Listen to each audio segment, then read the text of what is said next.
माध्यमातून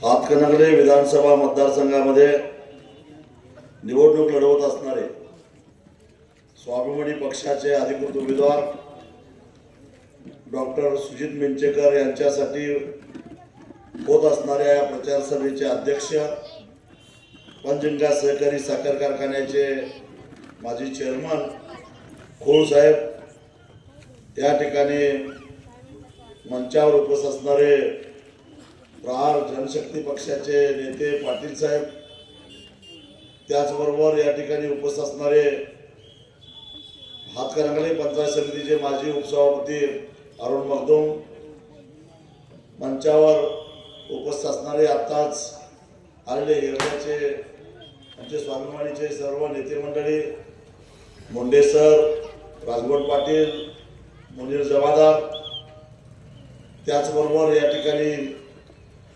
उपस्थित असणारे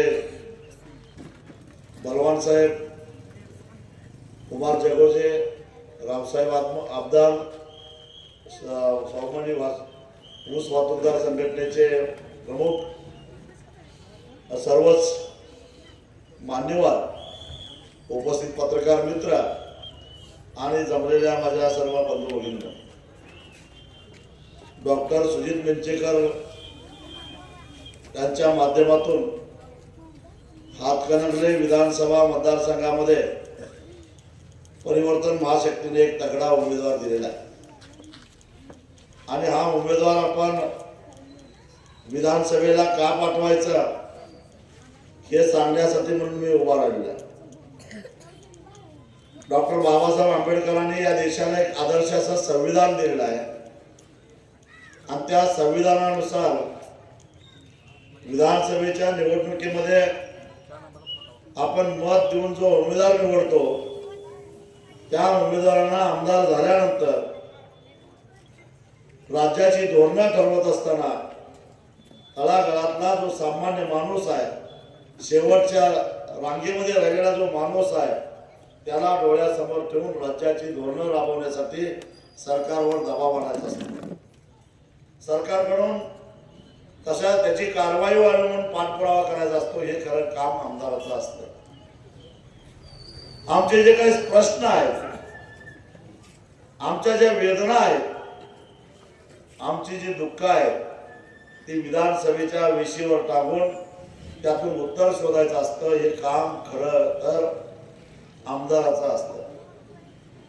5 वर्षापूर्वी स्वाभिमानींना ताकद दिल्यामुळं राजूबाबा आवळे आमदार झाले, परंतु या सर्व आमच्या आशा फोल ठरल्या हे सांगायला मला खंत वाटते. मोठ्या निरपेक्ष पद्धतीने आपण त्यांना ताकद दिलेली होती. मला तुम्हाला काही गोष्टीची आठवण करून द्यावीशी वाटते. काही प्रसंग मी तुम्हाला सांगतो. आपल्याला जी FRP मिळते कायद्यानं, ती FRP कशामुळे मिळते? आजकाल आपली आर्थिक स्थिती ऊस उत्पादकाची चांगली झाली. कशामुळे झाली? कारण तुम्ही 2009 साली मला वर्गणी काढून खासदार केले आणि खासदार झाल्यानंतर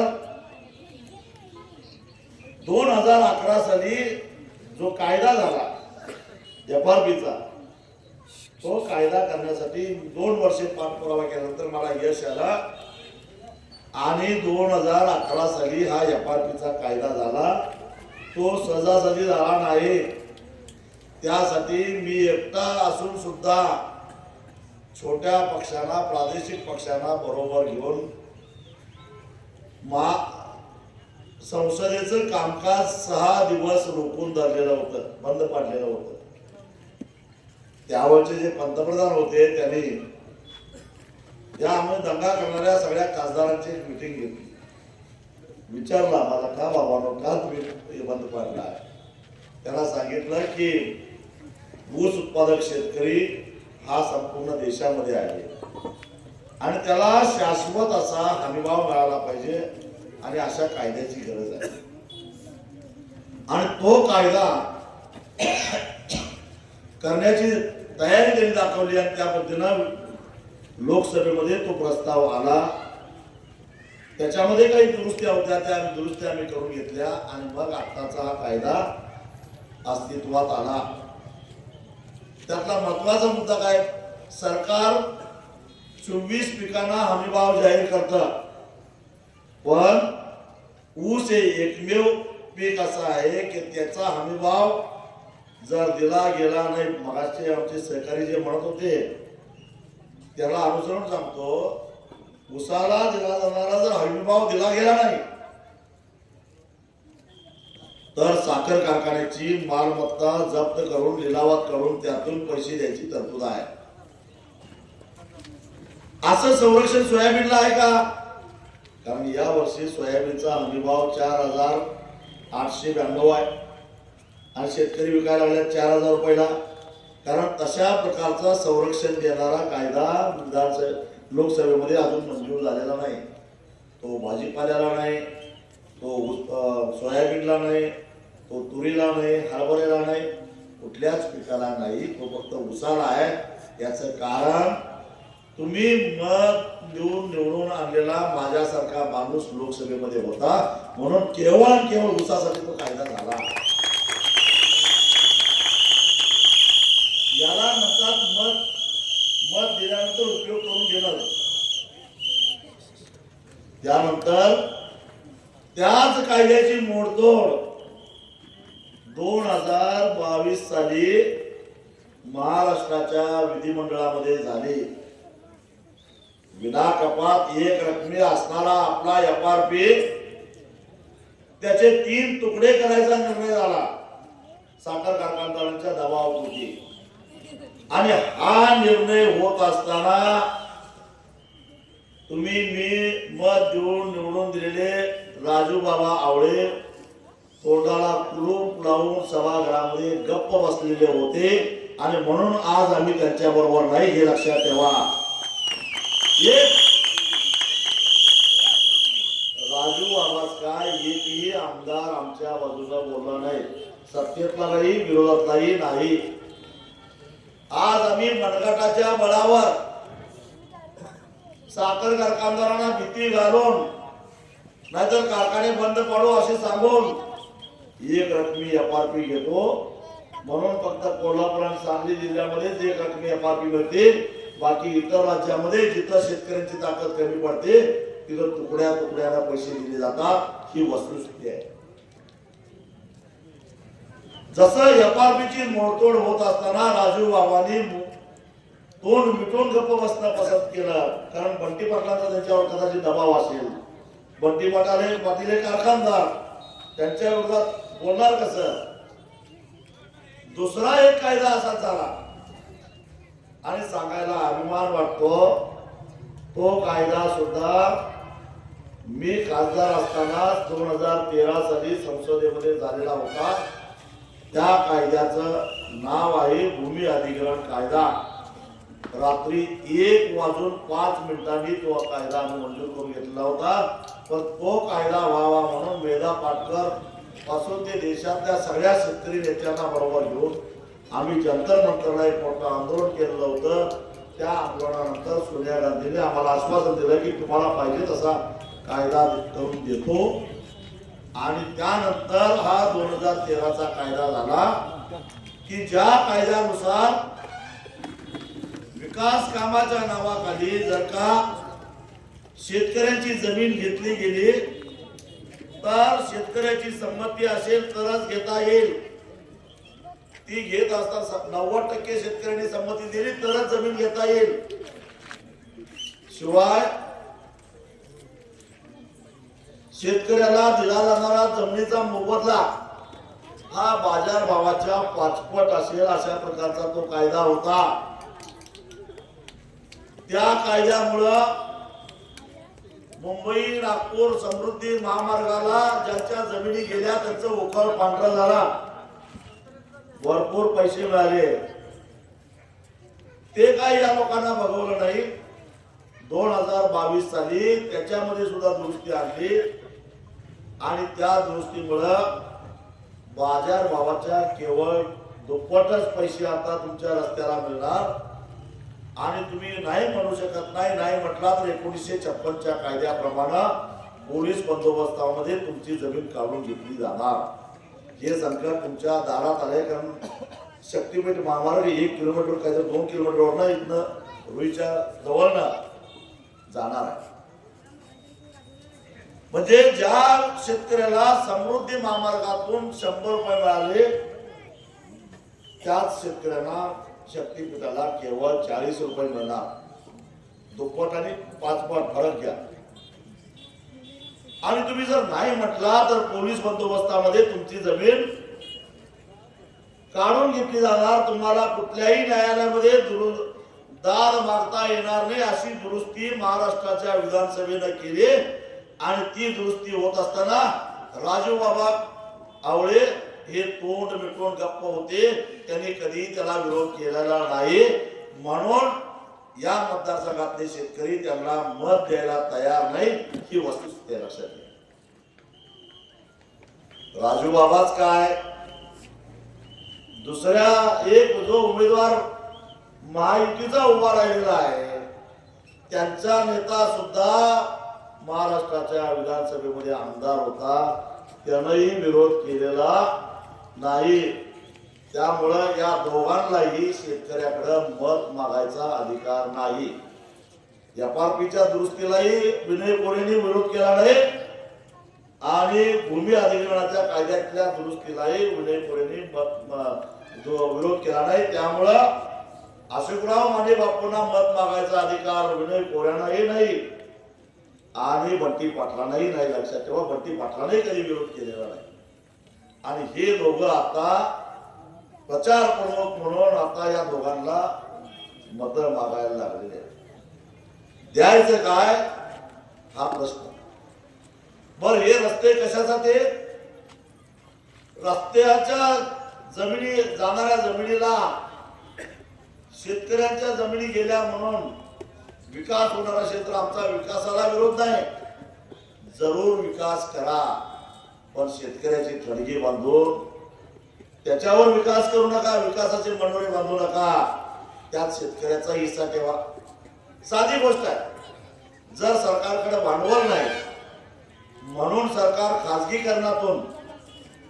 खाजगी भांडवलातून रस्ता करून मागणं टोल वसूल करा आणि तुमचे पैसे वसूल करा असं जर सरकार म्हणत असेल तर मग माझं म्हणणं आहे सरकारनं एक काम करावं. तुम्हाला जमीन खरेदी करायची सुद्धा गरज नाही. ज्याची जमीन त्या रस्त्याला गेल्या त्याचा टोलमध्ये हिस्सा ठेवा.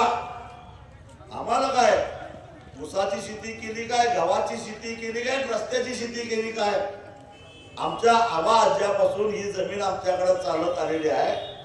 आजोबांना नातवाला दिली, नातवांना पंतवाला दिली, असं पिढ्या ही जमीन जाणार आहे. त्यातनं उत्पन्न आम्ही फक्त घेत राहणार आहे. तसं जोपर्यंत रस्ता आहे तोपर्यंत टोल राहणार आहे. टोल पर्यंत मधनं हिस्सा याला तर टोलची शेती करू आम्ही शेतकरी. पण नाही, मलिदा फक्त उद्योगपतींनाच मिळणार. पैसे घालणाऱ्यालाच मलिदा मिळणार, जमीन घालणाऱ्याला का नाही? हा खरा सवाल. अलीकडचं राजकारण तुम्ही बघताय, घाऊक प्रमाणामध्ये आमदारांची खरेदी विक्री व्हायला लागल्या. ही खरेदी विक्री व्हायला पैसा कुठला आला माहितीये? एक समृद्धी महामार्ग झाला त्यावेळी रस्ते विकास मंत्री होते एकनाथ शिंदे आणि त्यातून एवढा पैसा आला एक आमदार 50 कोटीला खरेदी करण्याची ताकद त्यांच्यामध्ये निर्माण झाली. हे विसरू नका. याचं कारण का? राष्ट्रीय महामार्ग प्राधिकरणाला 1 किलोमीटर 6 पदरी रस्ता 1 किलोमीटर करायला खर्च किती यायला पाहिजे याचे मापदंड तयार केलेले आहेत. त्यानुसार 6 पदरी रस्ता 1 किलोमीटर करायला जमिनीच्या किमती सकट 26 कोटी रुपये खर्च येतो.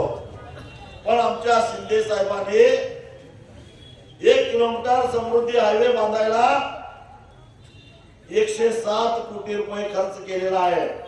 म्हणजे मापदंडाच्या तिप्पट त्याचा परिणाम कुणावर होतो?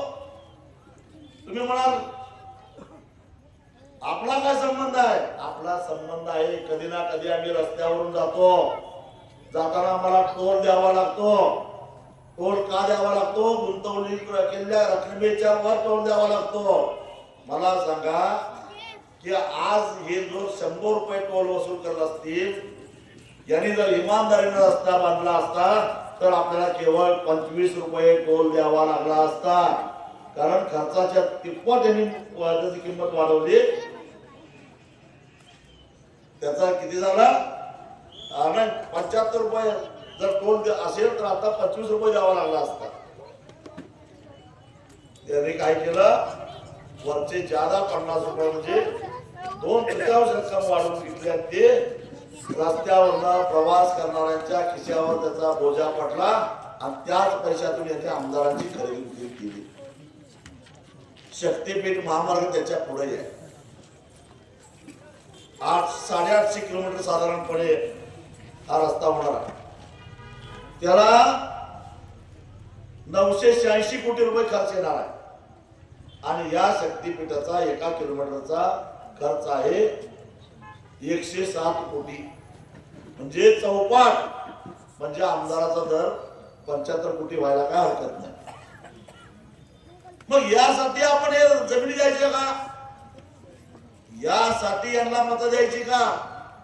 आणि याच्यामध्ये ज्याच्या मतदारसंघातून तो रस्ता जातो त्या सगळ्या आमदार, खासदार, तिथले लोकप्रतिनिधी, त्या जिल्ह्यातले पालकमंत्री सगळ्यांचे त्याच्यामध्ये हिस्से असणार आहे. म्हणजे या पांढऱ्या कपड्यातल्या दरोडेखोरांना पैसा कमावता यावा म्हणून मताची ताकद देऊन त्यांना आपण निवडून द्यायचं आहे का? हा खरा सवाल आहे. याचा अंतर्मुख विचार करा.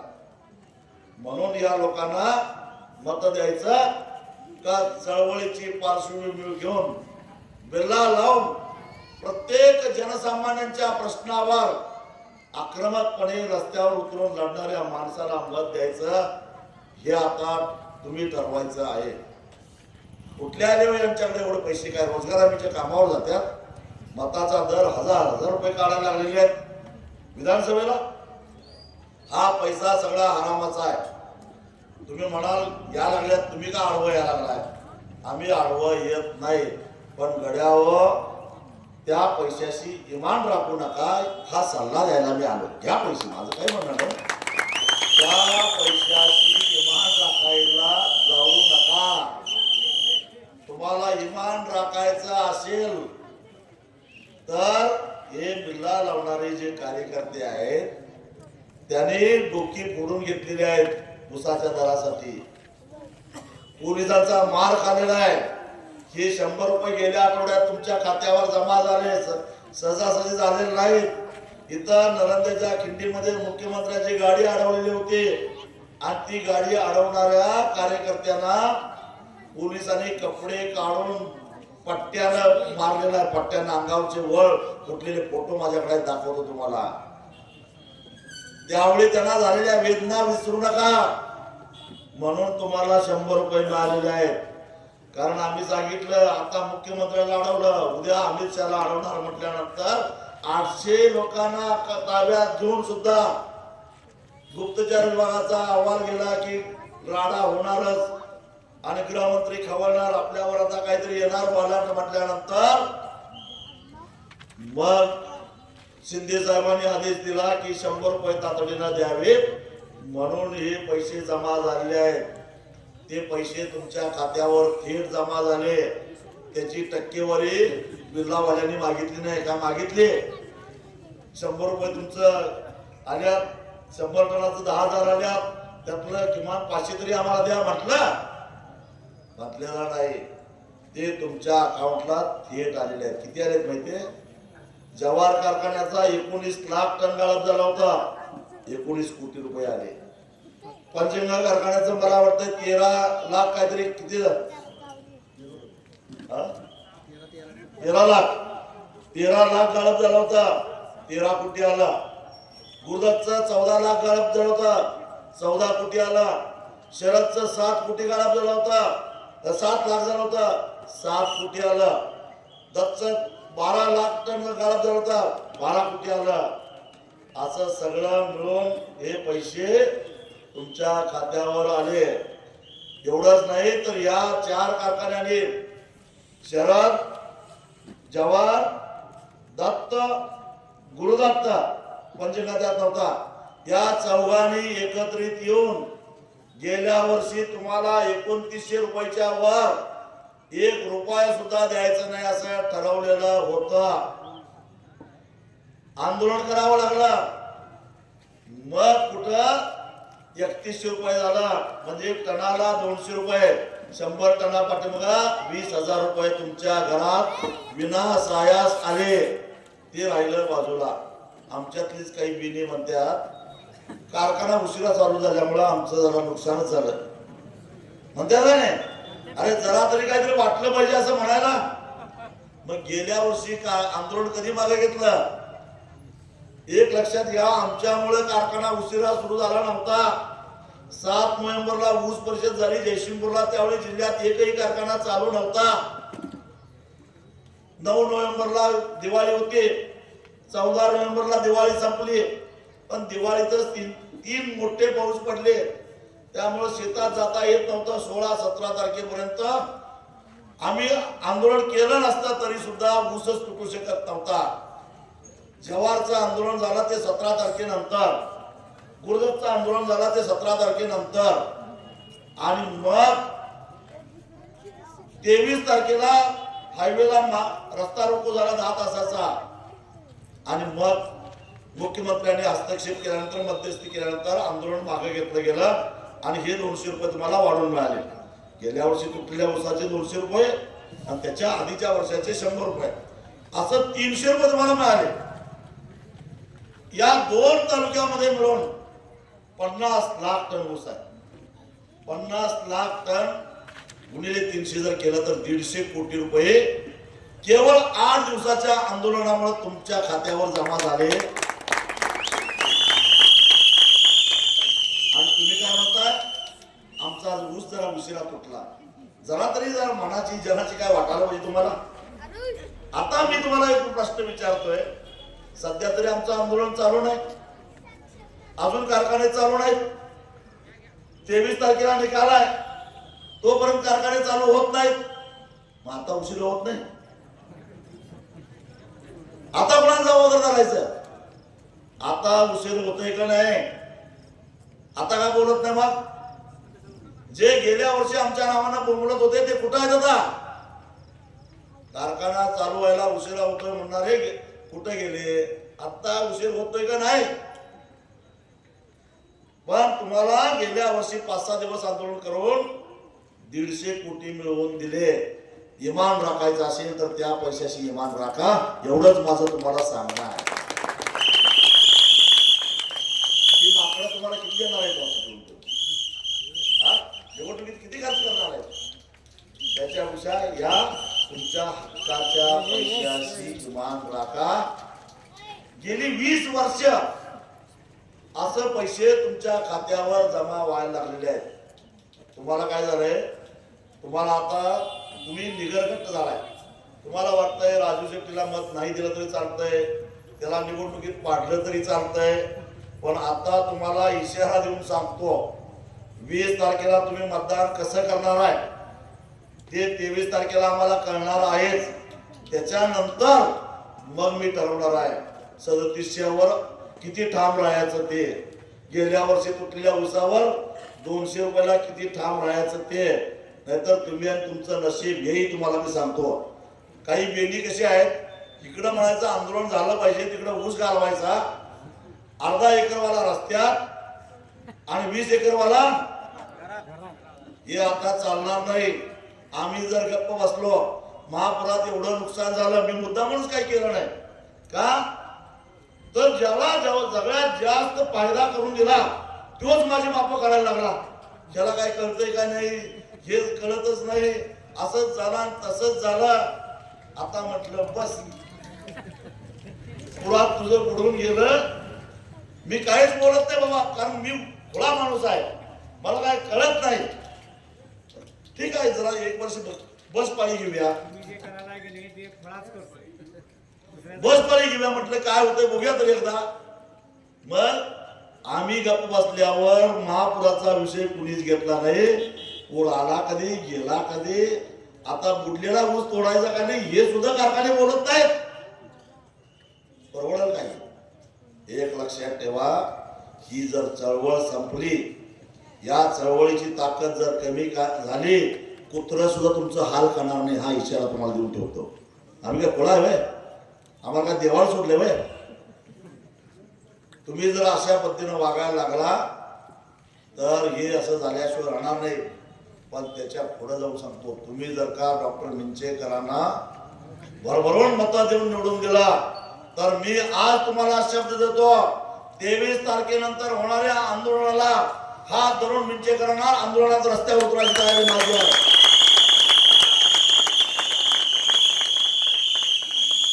मग बघू शक्तीपीठाला तुमची जमीन कोण घेत येते, मग बघू तुमच्या ऊसाचे पैसे कोण बुडवता येते, मग बघू तुमच्यावर अन्याय करण्याची हिंमत कोण करता येते.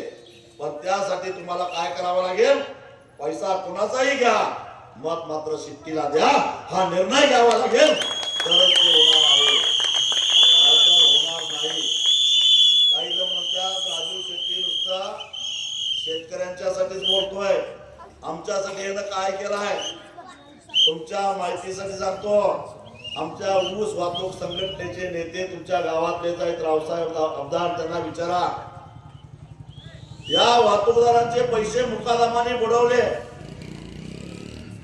मला वाटतंय की जवळजवळ आपल्या परिसरातले 10-12 वाहतूकदारांनी टोळ्या पळून गेल्या म्हणून आत्महत्या केल्या. एकाही कारखानदाराला दया आली नाही, पाजर फुटला नाही. उलट या वाहतूकदारांना त्यांच्या बँकेतलं जे कर्ज दिलेली होती ॲडव्हान्ससाठी, त्या कर्जाच्या वसुलीसाठी त्यांच्या जप्त्या केल्या, त्यांची वाहनं जप्त केली, त्यांची घरदारं लिलावात काढली, त्याला रस्त्यावर आणला. पण ते पैसे वसूल व्हावेत म्हणून कुणीही प्रयत्न केले नाहीत. ना आवडेने केलं, ना विनय कोरेने केलं, ना गणपतरावांनी केलं, ना यड्रावकरांनी केलं. कुणालाही या पैशाच्या वसुलीसाठी प्रयत्न करावा असं वाटलं नाही. मग मलाच पुढाकार घ्यावा लागला, या वाहतूकदारांची संघटना बांधावी लागली आणि गेल्या 1.25 वर्षामध्ये चिकाटीनं पाठपुरावा करून करून करून 48 कोटी रुपये वसूल केले. हे सांगायला मला अभिमान वाटतो. तरी सुद्धा ती तिकडेच करायला लागल्यात, रावसाहेब सारखी पुढे सोडली तर. कारण त्यांना काय वाटतं माझं कुठं बुडलंय, ह्याला गड्याला माहित नाही. काही लोकांचं गेल्या वर्षी बुडलं असतील, काही लोकांचं या वर्षी बुडणार आहेत. पण जोपर्यंत जात्यात जात नाही तोपर्यंत सुपातला हसत असतोय. पण त्याला माहित नाही आपल्यावर पण मोठी येणार आहे ते. या कारखानदारांनी किती मदत केली वाहतूकदारांना, एवढे पैसे वसूल करून दिले. आणि आता तर मी तुम्हाला खात्री देतो, हा सिव्हिल मॅटर आहे म्हणून पोलीस केस हातात घेत नव्हते. महाराष्ट्राच्या मुख्यमंत्र्यांना जा विचारून जवळपास 2000 गुन्हे दाखल करायला लावले सांगली कोल्हापूरमध्ये. आता याच्या पुढे जाऊन सांगतो, विधिमंडळामध्ये कायद्यात दुरुस्ती करून मुकादमानं दिलेला ॲडव्हान्स हा म्हणजे, आणि त्यांनी जर तो बुडवला तर तो आर्थिक गैरव्यवहार आहे असं समजून त्याच्यावर फौजदारी गुन्हे दाखल करण्याची कायद्यात दुरुस्ती या मिंचेकरांच्या माध्यमातून मी विधानसभेत करून घेतल्याशिवाय सोडणार नाही, हा माझा तुम्हाला शब्द. एवढंच करून मी गप्प बसणार. तुमच्या टनातून 10 रुपये स्वर्गीय गोपीनाथ मुंडे ऊस तोडणी मजूर महामंडळाला कापले जातात. हे मंडळ कशामुळे तयार झालं माहितीये? त्याचा जनक मी आहे हे सांगायला मला अभिमान वाटतो. मी जेव्हा आमदार होतो 2007 साली, तेव्हा महाराष्ट्राच्या विधिमंडळामध्ये एक खाजगी विधेयक आणलं.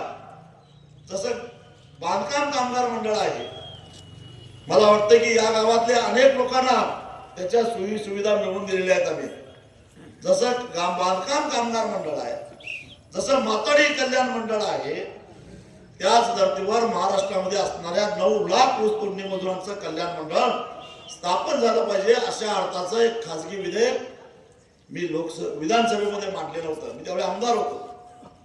विधानसभेमध्ये सरकारने एकदा जर का घोषणा केली तर त्यांच्यावरती बंधनकारक असतं. बाहेरच्या घोषणा हवेत उडतात, पण विधिमंडळातली घोषणा बंधनकारक असते. आणि म्हणून माझ्या त्या विधेयकावर चर्चेला उत्तर देत असताना कामगार मंत्र्यांनी आश्वासन दिला, असं मंडळ आम्ही लवकरच स्थापन करू. आणि त्यानुसार 2015 साली ते मंडळ स्थापन झालं. म्हणून ऊस तोडणी मजुरांना त्याचं कुठेतरी आता संरक्षण मिळालं. मी यासाठी सांगितलं, तुम्ही जर का मिंचेकरांना आमदार केला तर मिंचेकरांच्या माध्यमातून मी महाराष्ट्राच्या विधिमंडळामध्ये एक दुसरं विधेयक मांडणार आहे. आणि ते विधेयक म्हणजे जसं ऊस तोडणी मजूर गरीब आहेत, तसं आमच्या शेतामध्ये काम करणारे शेतमजूर सुद्धा गरीब आहेत. आयुष्यभर हळाची काढे करून ते राबत असतात. त्यांच्या वार्धक्यामध्ये त्यांना काहीतरी आधार पाहिजे. 65 वर्षे पूर्ण झाल्यानंतर त्यांना पेन्शन मिळालं पाहिजे. त्यांच्या मुलाला स्कॉलरशिप मिळाली पाहिजे. त्यांना आरोग्याचा विमा मिळाला पाहिजे. त्यांच्या पोरांच्या शिक्षणाची जबाबदारी घेतली पाहिजे. आणि हे शेतमजूर कल्याण मंडळाच्या माध्यमातून या मंडळाने करावं. यासाठी विधेयक तर मांडणारच, पण जसं आजपर्यंत स्वाभिमानी शेतकरी संघटनेची ख्याती आहे, जो प्रश्न हातात घेतला तो सोडवून दाखवला. त्या पद्धतीनं रस्त्यावरची लढाई लढून या शेतमजुरांना सुद्धा न्याय मिळवून देणार आहे, हा माझा तुम्हाला दिलेला शब्द आहे. एवढंच करणार नाही तर याच्या पुढे जाऊन मी सांगतो, गेल्या 4-5 वर्षामध्ये नगरपालिकेच्या निवडणुका झाल्या नाहीत, जिल्हा परिषद पंचायत समितीच्या निवडणुका झालेल्या नाहीत. का झाल्या नाहीत तर या स्थानिक स्वराज्य संस्थांमध्ये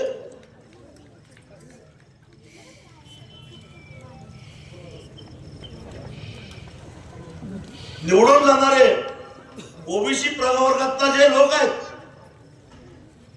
त्यांचं ते आरक्षण कायद्याने काढून घेण्याचं कारस्थान सध्या चालू आहे. प्रकरण कोर्टात गेलंय, पण त्याबद्दल महाविकास आघाडीचे नेतेही बोलत नाहीत आणि महायुतीचे नेतेही बोलत नाहीत. मी तुम्हाला शब्द देतो, या सगळ्यांच्या कारण स्वाभिमानी शेतकरी संघटनेचं वैशिष्ट्य आहे. वाड्यावरचं माडीवरचं राजकारण बांधावर आणायचं काम कुणी केलं असेल तर ते स्वाभिमानी शेतकरी संघटनेने केलेलं आहे, लक्षात ठेवा. आपल्या जिल्ह्यामध्ये एक मोठा माणूस होता ज्याने खऱ्या अर्थानं वंचितांना शोषितांना न्याय दिलेला होता, मुख्य प्रवाह आणलेलं होतं. त्या माणसाचं नाव स्वर्गीय रत्नाप्पा कुंभार.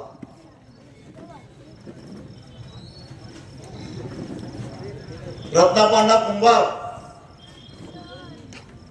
त्याने अनेक उपेक्षित घटकातल्या लोकांना न्याय दिला.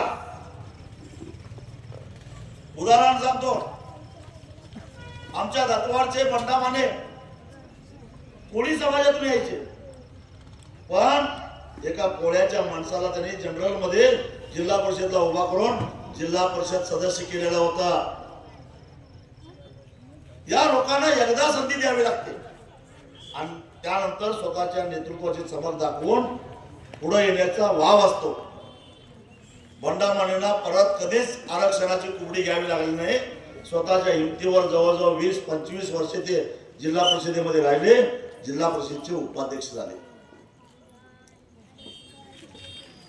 अशा अनेक लोकांना त्यांनी संधी दिली. नंदाताई पोळ एक शेतमजूर महिला होती, नांदरी गावातली, जिल्हा परिषदचा अध्यक्ष बनवले. देवाप्पा भंडारे तेवाडचे, त्यांना शिरोळ पंचायत समितीचं सभापती बनवलेलं होतं.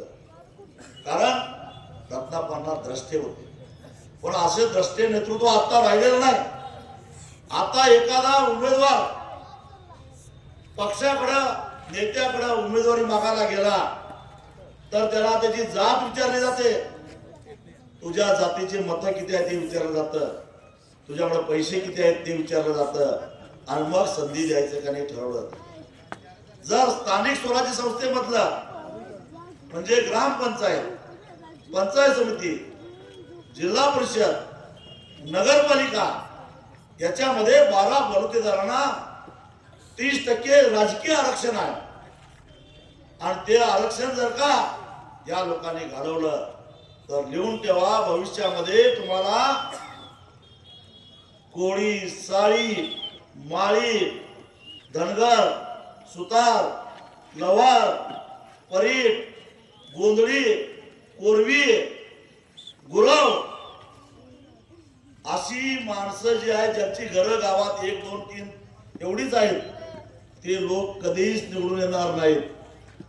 त्यांना निवडून येण्यासाठी किमान एकदा तरी आरक्षणाची आवश्यकता आहे. त्याशिवाय ती माणसं निवडून येऊ शकत नाहीत, नाहीतर मग ती निर्णय प्रक्रियेमध्ये येणार नाहीत.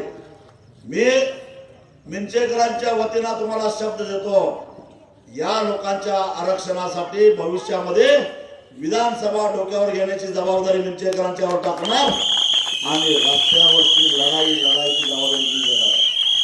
रस्त्यावरची लढाई लढण्याची जबाबदारी मी घेणार आहे. कारण गाववाड्यातला हा माणूस मुख्य प्रवाहात आल्याशिवाय खऱ्या अर्थानं महात्मा ज्योतिबा फुलेंना अपेक्षित असणारी समता प्रस्थापित होणार नाही. डॉक्टर बाबासाहेब आंबेडकरांना अपेक्षित असणारी लोकशाही अस्तित्वात येणार नाही. या लोकशाहीच्या निर्णय प्रक्रियेमध्ये सगळ्या प्रकारचे लोक आले तरच खऱ्या अर्थानं सगळ्या घटकांना न्याय मिळणार आहे. आणि म्हणून स्वाभिमानी शेतकरी संघटना हे करणार आहे. जाता जाता शेवटचा एक मुद्दा सांगतो. आज छोट्या शेतकरी शेतीचा आकारमान लहान होत चाललेला आहे. शेतकरी लहान व्हायला लागलेत. सरासरी एका कुटुंबात आता 2 एकरापेक्षा जास्त जमीन राहिली नाही. तेवढ्या उत्पन्नावर आता घर चालू शकत नाही. तेवढ्या उत्पन्नावर घर चालू शकत नाही. आणि मग अशा परिस्थितीमध्ये मग एखादं पोरग शेतीतून बाहेर काढावं लागतं, MIDC मध्ये जाऊन कामाला जातं. किंवा आता सरकारी कर्मचाऱ्यांची संख्या कमी करत चाललेला आहे. आउटसोर्सिंग म्हणजे कॉन्ट्रॅक्ट बेसिसवर आता माणसं घ्यायला लागलेली आहे. आणि मग सरकारी वाहनं असतील, अँब्युलन्स असेल, याच्यावरचे ड्रायव्हर हे कॉन्ट्रॅक्ट बेसिसवर आहेत. आरोग्य सेवक कॉन्ट्रॅक्ट बेसिसवर, MSCB मधले wireman, lineman outsourcing contract basis. त्याचबरोबर हाऊसकीपिंगला लागणारी माणसं कॉन्ट्रॅक्ट बेसिसवर, सफाई कामगार कॉन्ट्रॅक्ट बेसिसवर, असे सगळे कॉन्ट्रॅक्ट बेसिसवर आता माणसं सरकार घ्यायला लागलेलं आहे. आणि या ग्रामपंचायतीतला डाटा एंट्री करणारा कर्मचारी कॉन्ट्रॅक्ट बेसिसवर. या साऱ्यांना पुरवणाऱ्या आता वेगवेगळ्या कंपन्या तयार झालेल्या आहेत. आणि या कंपन्या कुणाच्या आहेत? राजकीय नेत्यांच्या, मगरमच्छांच्या कंपन्या आहेत. मी हे तुम्हाला यासाठी सांगायला लागलोय कारण या कर्मचाऱ्यांचं मोठ्या प्रमाणामध्ये शोषण होतं. 100 रुपये त्यांचा पगार ठरलेला असेल तर त्यातले 40 रुपये या भांडवलाला मिळतात आणि केवळ 60 रुपये या काबाड कष्ट करणाऱ्यांना मिळतात. ही जी शोषण व्यवस्था आहे, या शोषण व्यवस्थेच्या वर प्रहार करण्याचं काम डॉक्टर मिंचेकर विधानसभेच्या सभागृहामध्ये केल्याशिवाय सोडणार नाही. हा माझा तुम्हाला दिलेला सवाल शब्द आहे. हे आम्हाला करायचं. समाजातल्या सगळ्या घटकांना, वंचित, शोषित, दलित या सगळ्यांना न्याय मिळावा यासाठी भविष्यामध्ये स्वाभिमानी पक्ष, स्वाभिमानी शेतकरी संघटना, परिवर्तन महाशक्ती, दिव्यांग असतील त्यांना न्याय देण्यासाठी म्हणून ही आघाडी आम्ही निर्माण केली आहे. आघाडीचे जेवढे काही आमदार असतील ते सारेच्या सारे आमदार हे सारे प्रश्न घेऊन उद्याची महाराष्ट्राची विधानसभा डोक्यावर घेतल्याशिवाय राहणार नाही त्याची मला खात्री आहे. सरकार कुणाचंही हो, पण चाबूक आमच्या हातात असणार आहे हे लक्षात ठेवा. आम्हाला काही त्या सरकारमध्ये देणं घेणं नाही, पण या हातात हंटर घेऊन त्यांना नीट काम करायला लावायचं काम आम्ही करणार आहोत. आणि त्यासाठी एक तगडा माणूस, एक उच्च विद्या विभूषित माणूस, समाजाप्रती असणारी आस्था दाखवणारा माणूस या निवडणुकीमध्ये आम्ही उभा केलेला आहे. मिंचेकरांचं काम मी जवळून बघितलेलं आहे, कारण ते आमदार होते 10 वर्ष, त्या काळात मी खासदार होतो. आणि त्यामुळं दोघांनाही एकमेकाच्या कामाची माहिती आहे. आणि म्हणून मोठ्या विश्वासानं मी तुमच्याकडं या मिंचेकरांच्यासाठी मत मागतोय. आणि मला खात्री आहे तुम्ही मला निराश करणार नाही, कारण यामुळं स्वाभिमानी शेतकरी संघटनेच्या चळवळीची ताकद सुद्धा वाढणार आहे. आणि म्हणून तुम्ही भरभरून मतं द्या एवढी विनंती करतो. मला शिरोळ तालुक्यातल्या सभेसाठी जायचं आहे. कृपा करून कुणीही जागा सोडून उठू नका. मिंचेकर साहेब 5 मिनिटांमध्ये येतील, परंतु मला शिरोळ तालुक्यामध्ये जायचं असल्यामुळं सगळ्यात आधी बोलायला मी उठलो. मिंचेकर साहेब येऊन या ठिकाणी बोलतील, त्याच्या आधी इतर वक्ते बोलतील एवढंच सांगतो आणि इथंच थांबतो. धन्यवाद.